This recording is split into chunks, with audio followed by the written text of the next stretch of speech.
본 말씀을 통해서 영적 점검의 완성이라는 제목으로 하나 말씀 생각하겠습니다.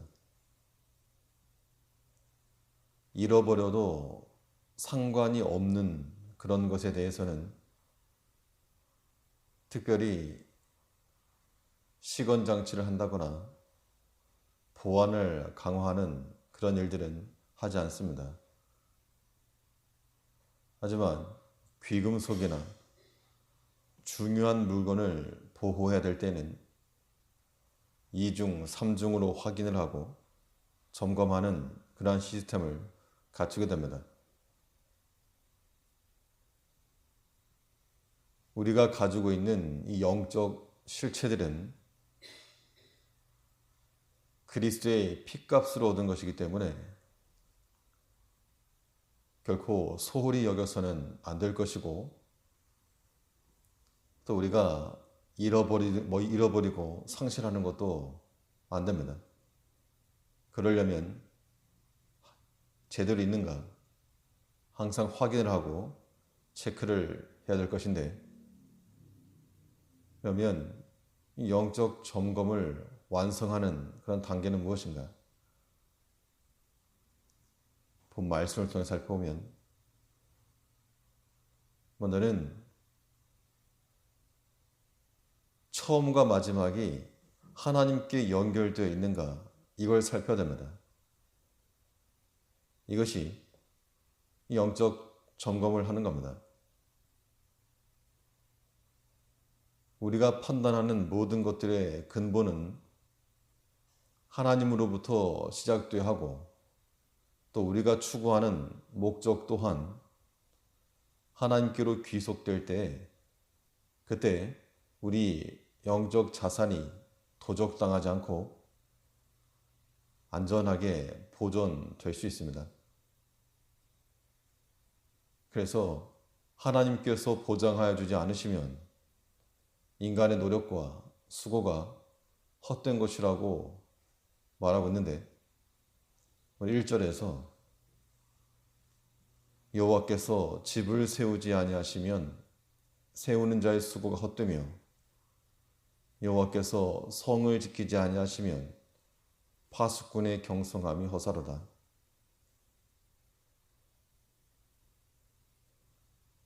집을 세우는 기초가 하나님께서 인정하시는 것이 되어야 바른 건물을 지어 올릴 수가 있고, 또 하나님께서 지켜주셔야지만이 완성된다는 겁니다. 우리의 모든 믿음에는 이러한 신앙 고백이 자리 잡고 있어야 하겠는데, 하나님은 처음과 나중 되시며 또한 모든 것을 관장하시는 그런 하나님이심을 우리가 인정해야 됩니다. 우리 개인의 인생도 마찬가지로 하나님께서 주된 관리자가 되심으로 우리가 나의 계획으로 살아가려 하지 말고 하나님 안에서 믿음으로 살고자 힘써야 하는 이유가 여기 있습니다. 우리가 안전하다고 생각을 하고 또 아무런 문제가 발생하지 않는 것들은 당연히 저절로 그렇게 되는 것이 아니고 하나님께서 막아주시고 지켜주시기 때문이라고 하는 그러한 불변의 확신이 우리 믿음 가운데 있어야 됩니다. 이런 사람들에게는 어느 때든지 하나님 앞에 감사할 거리가 마르지 않을 겁니다. 그러면 하나님께서 이루어 주실 것을 믿으면 어떻게 할 것인가? 하나님께서 이루어 주실 것을 믿더라도 우리는 우리가 감당해야 할 몫을 충성되게 실행해야 됩니다. 하나님이 하실 거니까 두 손 다 놓고 있는 거, 이것은 바른 믿음이 될 수 없고, 하나님께서는 우리의 충성된 믿음을 가지고 역사하심으로 우리는 성경적 증거를 받는 일이면 주저함 없이 또 담대히 순종해 나가야 됩니다.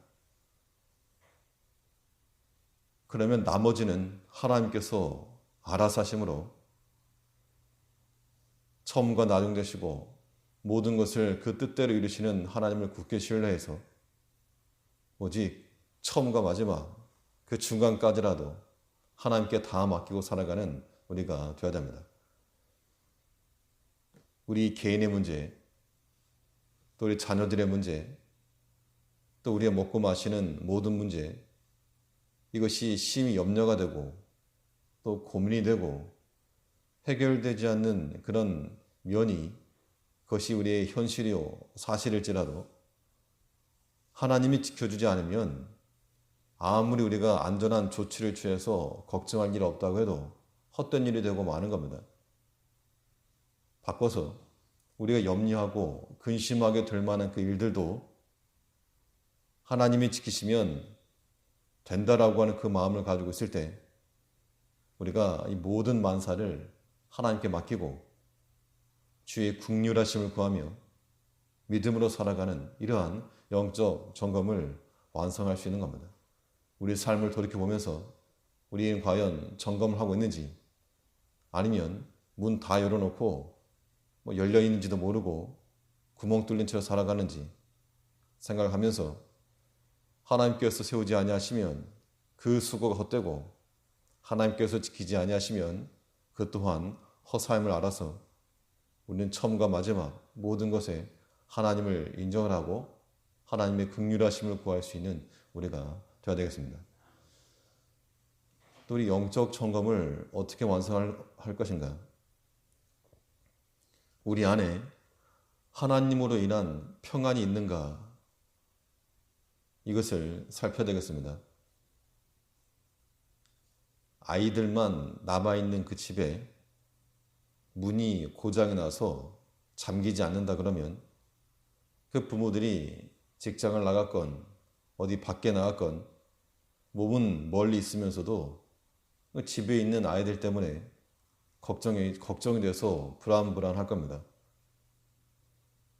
그런데 만일 확실하게 시건 장치를 했다 그러면 그 문제로 염려하거나 고민하지 않는 겁니다.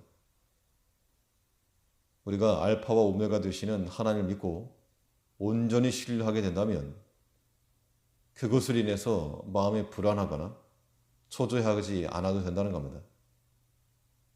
하나님으로 우리 마음을 단단히 잠궈둔 사람들은